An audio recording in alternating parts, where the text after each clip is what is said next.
Hello, thanks for joining me on Life and Surround. Today, at last, it's time to review Porcupine Tree, In Absentia Deluxe.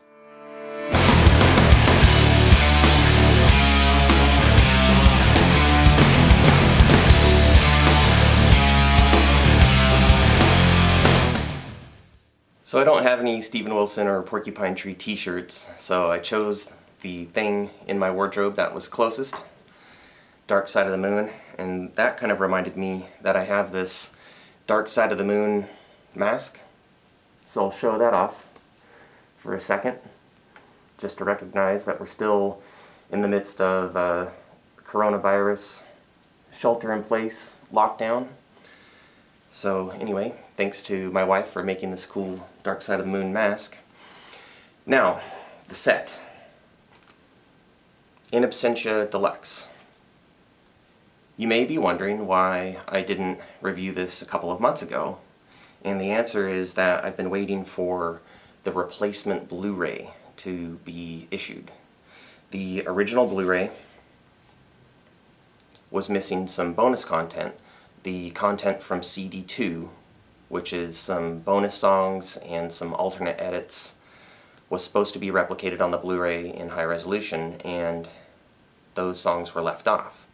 Now, fortunately, and I'll just take a second to show, like, when you got the replacement Blu-ray, it came with this note from K-Scope. So anyway, fortunately, they also took the opportunity to correct the out-of-phase center channel on the 5.1 mix, all the way back to the original DVD audio, 2003, I believe. All the way back to the DVD audio, the center channel was out of phase. And it also was out of phase on the original Blu-ray, but with the replacement Blu-ray, that has now been corrected. Now we're going to talk about the 5.1 mastering a bit further, because there may still be a problem or two with it, but the highest degree of confidence is that the center was out of phase, and it is an improvement to have it in phase, and the other issues I have a lower degree of confidence, whether they're a problem and just how much they matter. So we'll talk about that a bit further. So what do you get in this set? You get the album remastered freshly by Steven Wilson on disc 1 and on the Blu-ray. You get bonus content, some extra songs like Drown With Me, Chloroform, and Futile, among others, on the second CD and on the Blu-ray. And then on the third CD, you get Steven Wilson's demos for the album, which are so good that many bands would have just released those. Like, they are very, very, very well done, and they are different in some ways from the final tracks on the album. So I found that to be a great listen, and I normally don't go through bonus content more than one time, and I probably will revisit that disc because it actually is pretty interesting. And then the Blu-ray is packed with a lot of stuff.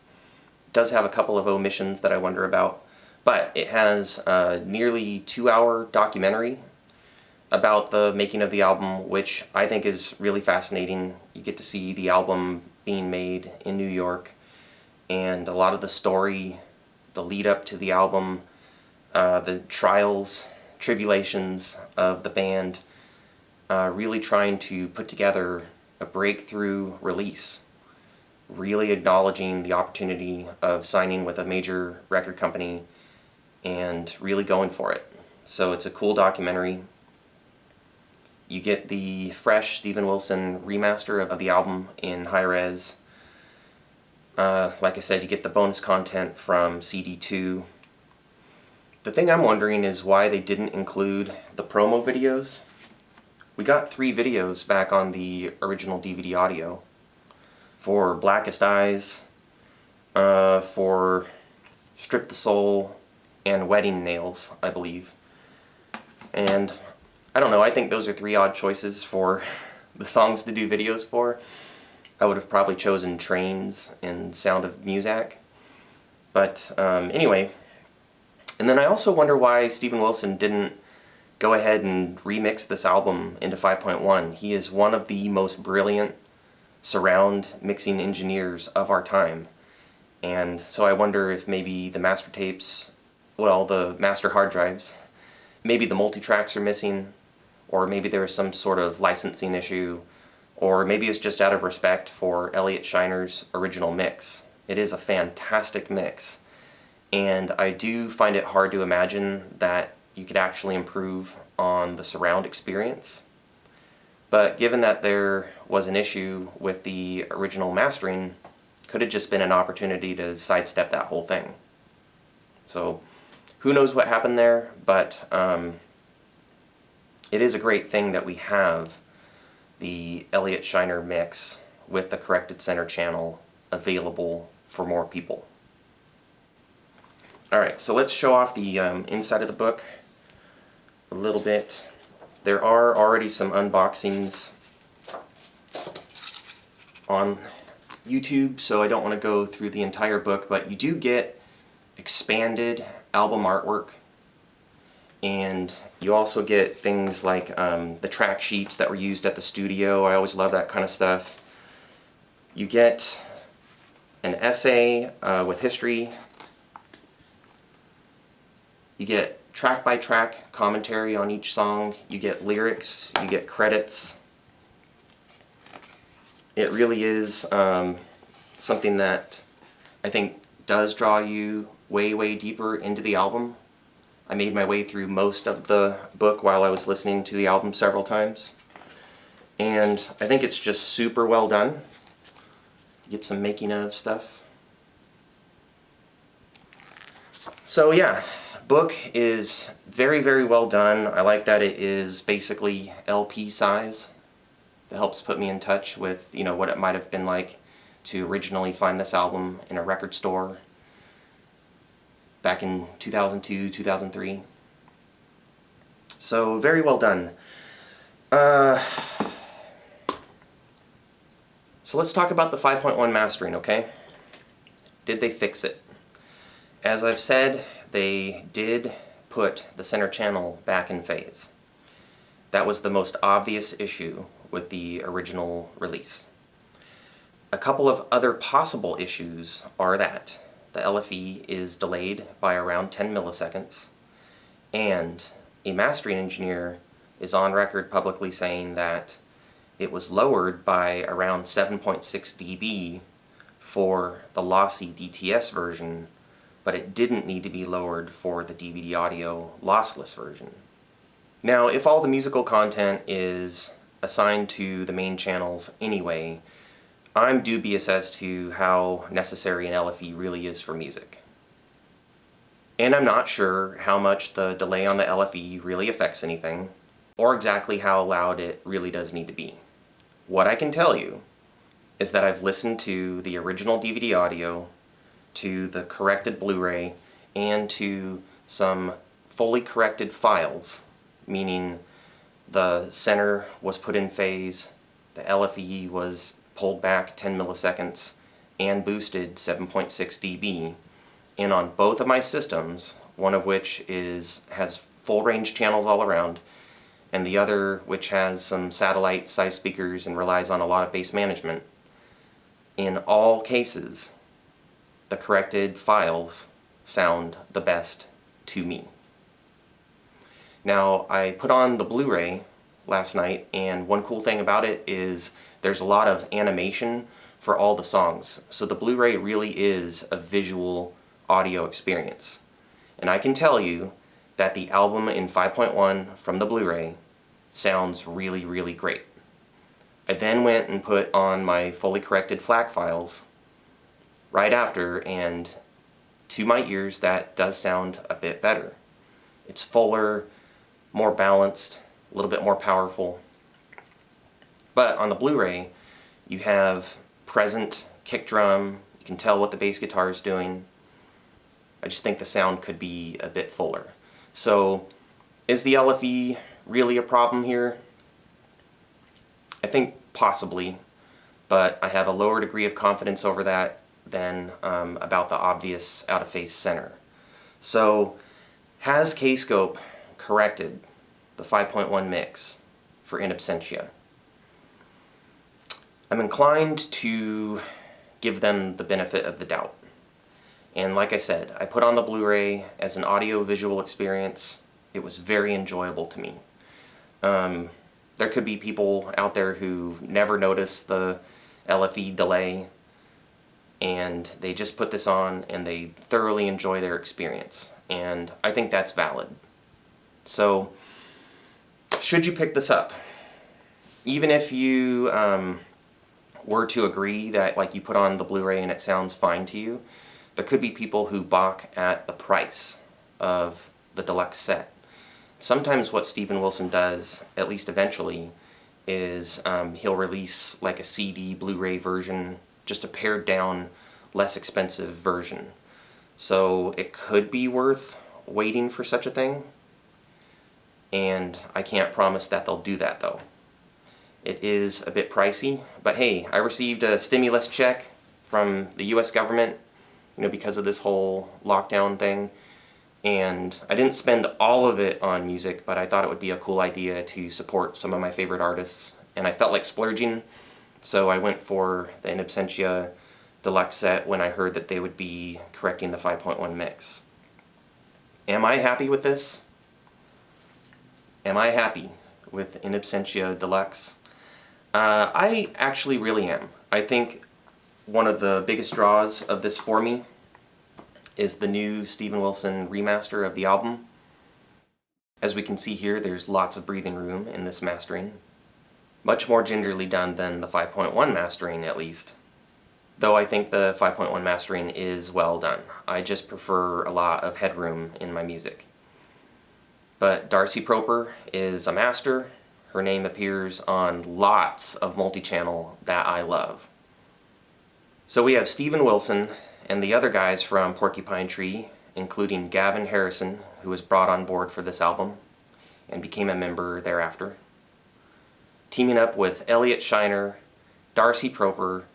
This had all the makings for a knockout, and though the album really didn't do very well initially, I don't even think it charted except for maybe in France and Germany, it has stood the test of time.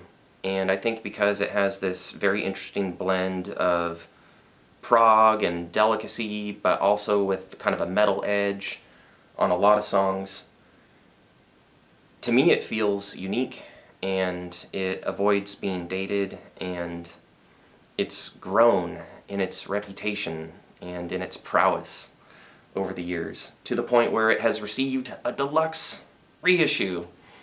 And because DTS Entertainment sought this album out back in the day for a 5.1 mix, that gave Steven Wilson his start with surround, and I, as well as many other surround enthusiasts, can be eternally grateful for that. So this is a landmark album. It is, in my opinion, a great heavy prog album. Wonderful songs. My favorites probably being Sound of Muzak and Collapse the Light into Earth. Those are melodies that I just will never be able to get out of my head in a good way. So great songs, adventurous 5.1 mix. If you have watched this channel very much, you know that I love Elliot Shiner, so you're getting, a typical Elliot Shiner experience, which is a great thing. You get most of the main band elements up front, supportive material around you. You get some active movement of certain parts like guitar effects swirling around the room every now and then. The hand claps and trains make their way around you. It's a great album, great mix. It has been at least partially corrected now, and possibly fully corrected. I'm not sure what the deal is with 10 millisecond delay on LFE. You'll see it here, definitely on In Absentia, although some of us fans went and made our own correction. And like I said, to me, correcting the 3 suspected issues does make the album sound a bit better for me. And we also see I went and checked Deadwing, and it appears to be completely in phase and no delay on the LFE. But then I also went and checked Fear of a Blank Planet, and it appears to be in phase, but there is a delay on the LFE by about 10 milliseconds. So I am asking around to people in the industry to try to just get more educated as to whether maybe sometimes a delay on the LFE is desirable and intentional. Maybe it fattens the sound a bit. I know that delaying other parts of mixes can just fatten up a part. So maybe that was the intention. But Darcy Proper mastered In Absentia, and there is a 10 millisecond delay. And she also mastered Deadwing, and there isn't. And then Steven Wilson mastered Fear of a Blank Planet, and there is.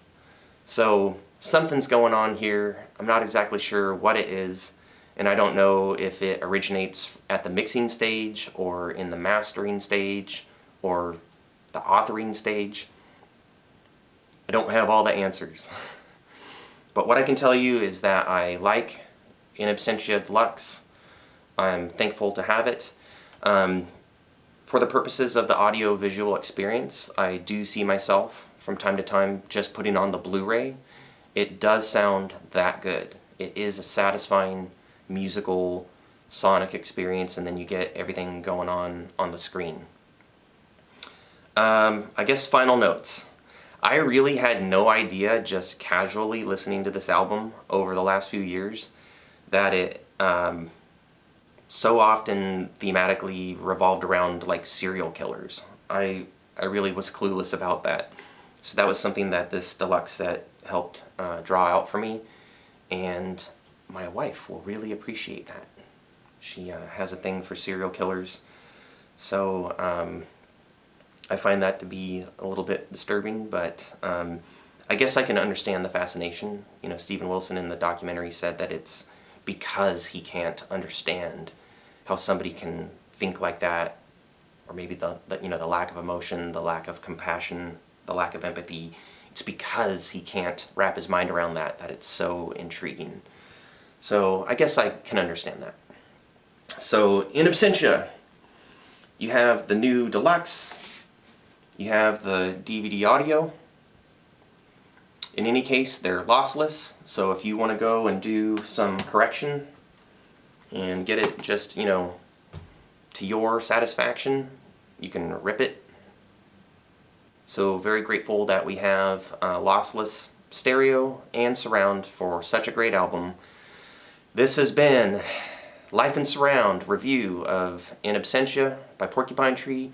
If you like what I do, don't forget to subscribe, give a like on the video, leave your comments below, let us know your thoughts on 5.1 mastering, if you have some answers to the questions that I've addressed here, if you've had a chance to hear the corrected Blu-ray, how you think it compares to the original DVD audio perhaps, and any other thoughts that you have about Porcupine Tree, Steven Wilson, In Absentia, whether we'll get Deadwing in Deluxe, Fear of a Blank Planet, and so forth.